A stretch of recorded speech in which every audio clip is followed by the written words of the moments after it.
Hi guys, welcome back to my YouTube channel. If you're new here, please don't forget to subscribe, don't forget to like, and don't forget to drop a comment. If you're an OG, you already know how we do this. Don't forget to share, please. Anyways guys, welcome. My name is Tolu next Alakija, and you guys already know. Yeah. Anyways, today, what are we going to be talking about? My last video, if you guys have not seen it, please go and see it. Please, we are begging you. Anyways guys, I love you.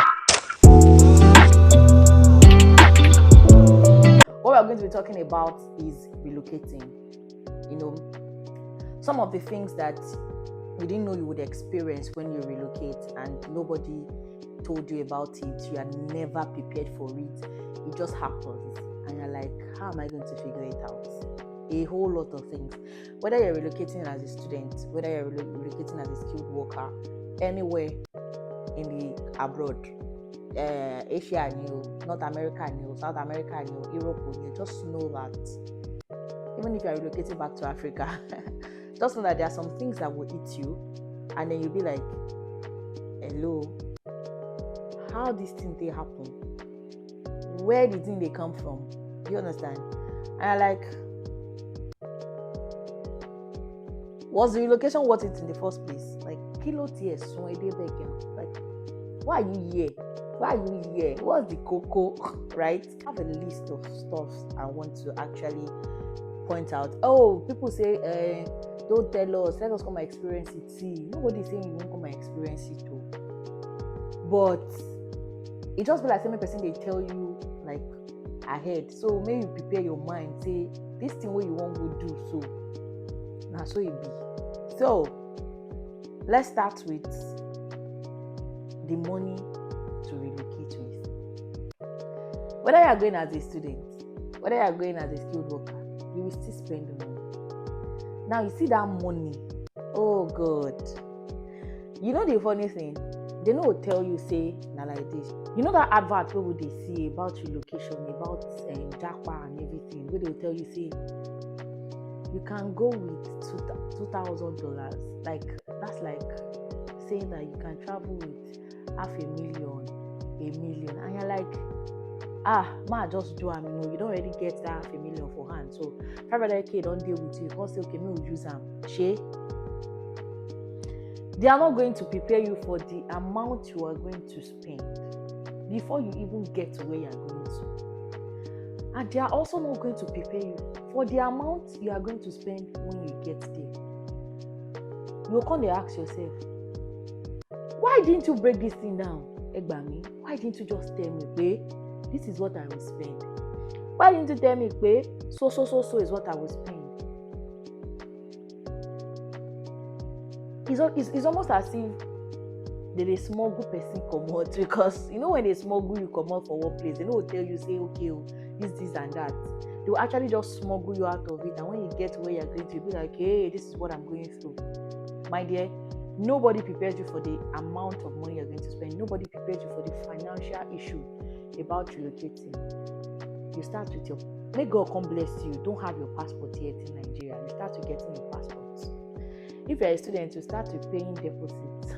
You see, when you pay that deposit finish, those people will come be like, say, they'll make you look as if, oh, you are done, everything. My dear, there's proof of funds. There's now visa fee. Some country, IHS, health insurance fee.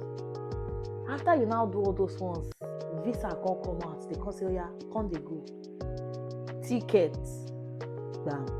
When you now land, oh my God. When you land, you now start with house rent, feeding, bills, electricity bill, gas bill, groceries. Nobody, I can't stress it enough. Nobody prepares you for the financial annoyance, financial debts, financial of traveling.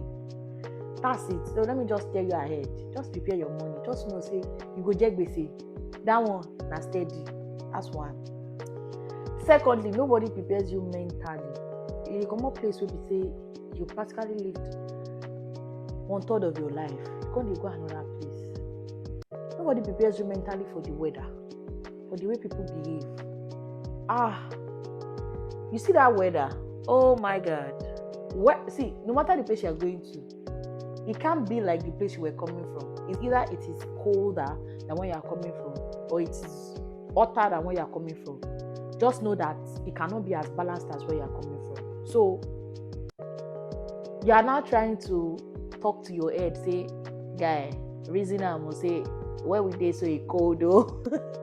And then you're trying to now say, guy, reason I'm where we dey so it hot though. The weather would see that weather, it will turn you to someone that, in fact, before you get yourself, before you say, okay, I want to start doing makeup, I want to start, by the time you ask Google, hey Sarah, what's the weather like this morning? Or you say, Alexa, what's the weather this morning? Alexa tells you, the weather is around -5 degrees, 1 degree. You way they do makeup safe, you go just vex, just drop everything, wear your jacket, everything they go. Alexa, what's the weather like? It tells you, the weather is around 37 degrees, 40 something degrees. What do you want wear makeup for face for? Make everything, make someone help you wash around. So the weather is crazy and nobody prepares you for it. Trust me, you prepare yourself for it mentally. That's that one. If you're a student, nobody tells you how much coursework can be and none. What did they tell us? That, as a master student, you are free to do anything. You meet us. My dear, it is a lie. They lied. Because the amount of coursework you have, right, to do, it is crazy. The amount of assignments back to back, may God can't help you. Your course, they write exam. Now assignments I need to use during an exam. Back to back. When they submit assignments this Friday, another one they come the following back to back like that, and you go to submit and you can't the reason say how you want take read safe, how you want take work. Because if you go work, your head they reason the assignment. And trust me, you don't even want to receipt a course. Because the way their mentality take be for you, you go day school, your first score where you get, and they go take determine your future. Say, if you get past maybe, probability, -10 + 10, your future don't feel past that one. That's the way it is. So for your head, you don't the reason and say, if you feel discuss, discuss. So the stress of coursework, they not prepare for. You will not go to school, my dear. You'll go school Monday to Thursday. Nobody's going to see. There's nothing you can do about it. You will go to that school. And some people get mind, or they know they attend the class. But don't forget, say it is part of your visa requirement and the likes. And some people they talk, say he go wait for you for front. He go still wait for you for front. That one, just be sure about it. So I'm like, you did say this how it is. Where we were coming from, we already know how the old wahala is. But coming here, you thought it was soft life. My dear, the soft life is not soft. May God come bless you. I think every school uses Turnitin. Turnitin will stress your life. Turnitin will just stress you to the extent that you'll be wondering, what are they even looking for in this assignment? You won't even understand what they are looking for. And that's how crazy it can be. Now, I think this is going to be like the second to the final one. Food. You still have your mind, everything. They talk say you won't go live soft life for the Oyinbo food. Oyinbo food will humble you. When you are just eating a particular type of food for months, rice. And the rice no pass 3 types. Fried rice, jollof white, fried rice, jollof white, if I'm not for rice and beans. Because how on earth do you say you want to eat variety? You want to buy yam, do everything? My dear, bill go choke you. It go choke. And so you want to say, okay, Oyinbo food no dey expensive, but you no fit chop palm. One, pepper no dey. You just be like say you dey drink water. And like, food will bust your head. And that's when you start remembering, hey, Abula, hey, Banded Yard, hey, this. Is that time you will now say, kudos to my country, kudos to my culture, because what is this basically? So food, your head will scatter. The last part is religion. Oh my God. Have you heard this saying that you move to the UK, you become okay?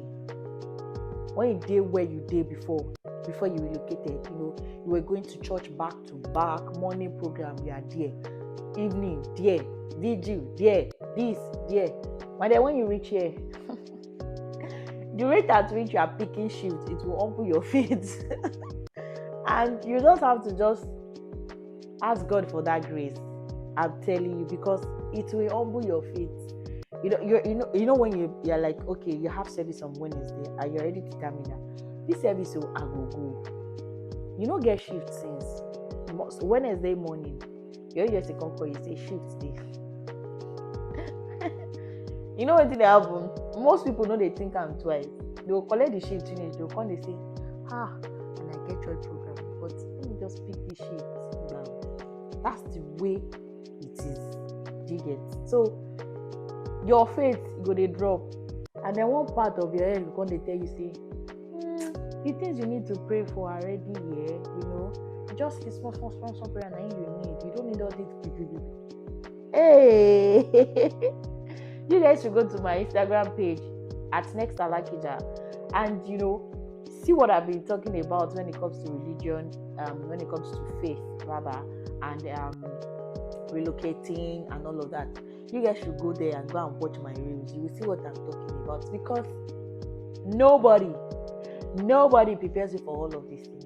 So I don't think people tell us enough about this relocating thing and things that you experience. So when you now come, when you get here, when you get to wherever you are relocating to, you now start to figure out your life and be like, am I the only one going through all of this? My dear, you are not the only one. We plenty. Everyone has to figure it out. And let me just tell you the truth, it takes time. It's not something in 6 months you're like, 6 months I suppose don't buy a car. In 6 months I suppose don't send car go a house at which house you want to send car go, my dear? In 6 months you want to send car to the house in whatever country you're relocating from, my dear. You are going to sweat to do that. And that's why people tell people that some people actually tell you the truth and say it takes time, but most of them they order. You still get one thing where they vex me, and I'm still going to talk about it in my next video.